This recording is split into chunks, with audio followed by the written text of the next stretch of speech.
আমার কাছে টাকা ছিল না। একজন আঙ্কেলকে বললাম, আমার কাছে টাকা নাই, আমাকে টিকিট কেটে দাও। আঙ্কেল 50 টাকা দিলে টিকিট কেটে আমি ট্রেনে উঠে যাই। এভাবেই কথা বলছিল রবিবার মেট্রো রেলের ছাদে উঠে পড়া শিশুটি। তার নাম ইয়াসিন, একজন পথ শিশু যার থাকার সুনির্দিষ্ট কোনো জায়গা নেই বাবা মাও।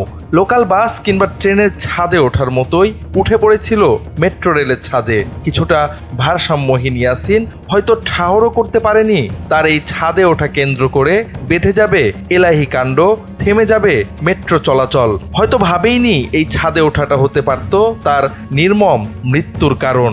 সংবাদ মাধ্যমের সামনে কথা বলার সময় ইয়াসিন জানায় তার বাবা মা নাই, থাকে পথেই।